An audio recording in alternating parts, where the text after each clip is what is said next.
ተመስገን የትሁት ልጅ እንዳላት አወቀ። ልጅቱ የማን እንደሆነች ተናገረች። ቲና እንዲህ አለችው፣ ልጅ አላት ብለው እስከ ዛሬ አላመነም ነበር። ዛሬ ግን ልጅቱም ከማን እንደተወለደች አወቀ። መጀመሪያ ልጇንም ትሁት ልጅ ካላት ልጇንም እሷንም እገላታለሁ እኔ ተመስገን አይደለሁም ብሎ ሲዝት፣ ቲና ተረጋጋ፣ ልጅቱ የማን ትመስላለች? ልጅቱ እኮ አንተ ጋር በምታሳልፈው ጊዜ አንድ ላይ በነበራችሁበት ጊዜ የዛን ወቅት ከአንተ ነው እኮ ያረገዘቻት ልጅ እኮ ናት። እንዴት ልጅን ትገላለህ? ጨካኝም ብትሆን አንዳንድ ጊዜ አስተውል ትለዋለች ቲና። ትሁት ያረገዘችው ከኔ ነው። ልጅቱን ወልዳ ያሳደገቻት ደብቃ ነው። የገዛ ልጄን የደበቀችኝ፣ ትሁትን አልለቃትም ብሎ ቲናን ገፍትሯት ወደ ትሁት ሄደ። ትሁት ግን ራሷን ደብቃ አዳነች። እንዴት ይህን አመት ሁሉ ልጄን ደብቃኝ ትኖራለች? ቲና ይህን ያክል ጨካኝ ናት እንዴት ትሁት ብሎ እሱም በጣም ስሜታዊ ሆኖ ተናደደ።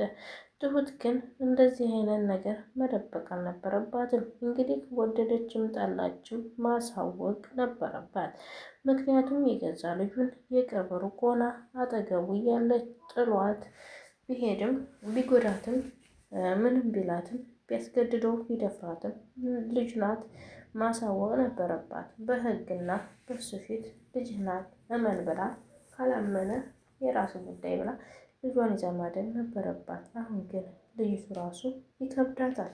ታደገች በኋላ እንደገና ይካባት ነው ማለት። ትሁት ጥፋትና ጠፋች። የጥፋተኝነት ስሜት መሰማት ግድ ይላታል። አሁን ተመስገን ታዲያ ምንድን ነው ውሳኔው?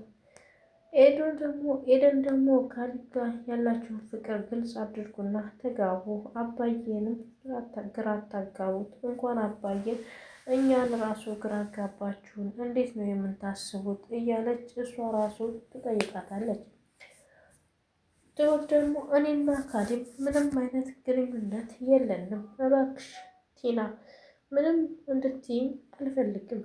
እኔና እሱ ምንም አይነት ግንኙነት የለንም። ለምንድን ነው እኔና እሱ ግንኙነት እንዳለን እያረጋችሁ የምታወሩት? ኧረ ተው እባካችሁ። እኔ ከእሱ ጋር ምንም አይነት ግንኙነት እንደሌለኝ እያወቃችሁ ለምን እንደዚህ ታደርጉኛላችሁ? ብላ እሷም ተናገረች። የምን ተፈላሽ ግንኙነት የለኝም ካልሽ ከሱ ጋር በቃ ያላችሁን ነገር ለአባዬ አስረዱት። አባዬ በቃ የእናንተ ግንኙነት ግራ እያጋባው ነው። ለምን እንደዚህ ተሱንስ ታሰቃዩታላችሁ? አባዬም ተረጋግቶ ህይወቱን እንዲመራ ፍቀዱለት። ምነው እኛ ብቻ ነን አፍቃሪ ሆነ ተፈቃሪ ብላችሁ አሰባችሁ? ብላ ኤደንም ትናገራቸዋለች። ላኪን እነሱ አሁንም ሀሳባቸው አልታወቀብንም ነው። ላኪን ትሁትና ካሌብ ፍቅር አለባቸው። ቲና ዳኒን ደውላ ጠራችሁ። ቲና እናቱን ስትለው ዳኒ ደግሞ ወደ ቲና ሄደ። ለምን ፈለግሽ ቲና ሲላት ስለ ትሁት ላይ ተመስገን አቋልና አሁን ተመስገን ቲና ይገላታል። ልጇን ደግሞ ይወስድና ያሳድጋል። ታያት ጃጃይ አይገላትም። እንዴት ነው ልጁን እየወደደ የልጁን እናት የሚገለው? ምንም ቢሆን አሁንማ አይገላትም። ለካ ልጅ ወልዳልኛለች የልጄ እናት ናት ብሎ ክብር ይሰጣታል እንጂ ምንም አይነት ነገር ሳላግዝሽ ስላሳደግሽ በጣም ይቅርታ ይላታል እንጂ ምንም አያረጋትም ትላለች። ታያለክ እኔ ቲና አይደለሁም ትሁት እንደምትሞት ወደፊት እንደምትሰቀይ በእናንተ ፊት እኔ አያለሁ ታያለህ ብላ ሳቀችበት።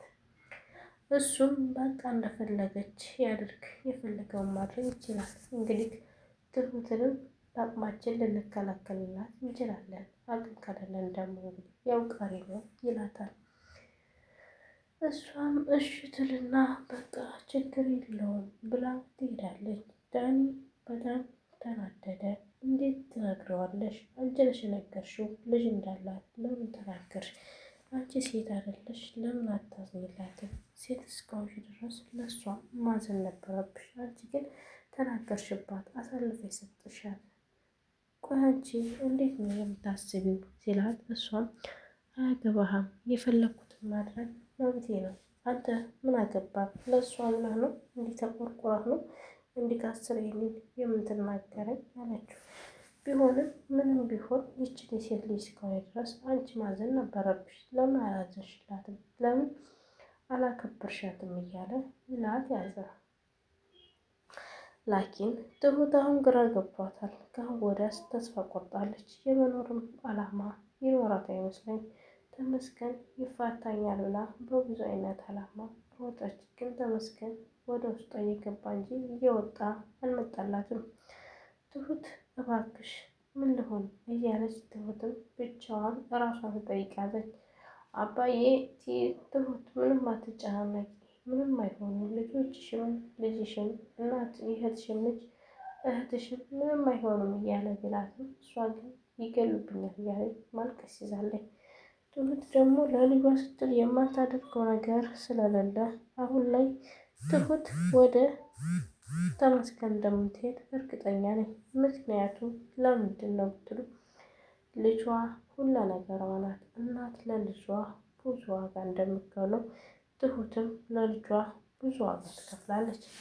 ግን ይሄ ነገር ውሸት ሆኖ ካገኘሁት ብሏታል ይችላል። እንደማለቅሽ እወቂ፣ አልለቅሽም። ይህን ነገር ውሸት ከሆነ ግን እውነት ካልሆነ ልጅ እንደሌላት ልጅቱም የኔ ካልሆነች ዲኤንኤ ራሱ አስመርምሬ የኔ ካልሆነች አልለቅሽም፣ እገልሻለሁ ብሎ ዛተባት። ቲና አሁን ላይ የተመስገንም መከራ ይደርስባታል። ቲና ግን ትሁትን ላግኝሽ ብላ መጣ። መከራሽን አብዝቼዋለሁ፣ ልጅሽንም እስከ ልጅሽ ይይዝሻል። አሁን ተመስገን አይለቅሽም፣ ነግሬዋለሁ ልጁ እንደሆነ እሱም እንደወለድሽ ጭምር ሁሉም ነገር አብራርቼ ስለነገርኩ ከዚህ በኋላ አይለቅሽም ብላ ነገረቻት። በቃ ትሁት ከዚህ በላይ ተስፋ ቆረጠች። ቲና ከዚህ በላይ አታሰቃይኝ፣ በቃ መሞትም ከሆነ መሞት አለብኝ፣ ለልጄ የማልሆን የለኝም፣ እንደፈለገ ያደርገኝ፣ ዘልዝሎም ይግደለኝ አለች ትሁት። ቲና አዎ ተሸንፈሻላ፣ በቃ መሸነፍሽን እንዳትረሺ፣ ምንም ቢሆን መሸነፍሽን እንዳትረሺ አደራ ትላታለች። እሷም እሺ አልረሳም፣ ለምን እረሳለሁኝ አለቻት። ለምን እረሳለሁ ካልሽማ እንግዲህ ያው ውለታዬን እየዋልኩልሽ ስለሆነ እንዳትረሺ ታድርጊ። የምን ውለታ? የምን ውለታ? ምን አይነት ውለታ ውለሽ ከህይወቴ ውጭልኝ እባክሽ ቲና፣ ተፋችን፣ ምንም አትበይኝ፣ እኔ ጨልሞብኛል። በቃ ሁሉንም ነገር ነግረሽዋል። ከፈለገ እንደፈለገ ያድርገን። ከዚህ በኋላ ልጄንም ሆነ እኔንም ከገደለን ይግደለን። በቃ ምንም የምለው ነገር የለኝም አለች። በቃ ትሁት ይሄንን ብላ ወሰነች። እንግዲህ ምንም የሚደረግ ነገር ስለሌለ የፈለጉትን ያድርጉ ብላ ወሰነች። ቪዲዮን ከወደዳችሁት ላይክ፣ ሼር፣ ሰብስክራይብ አድርጉ። በቀጣይ ቪዲዮ ውስጥ የምንገናኝ። ባይ ባይ። ይመቻችሁ።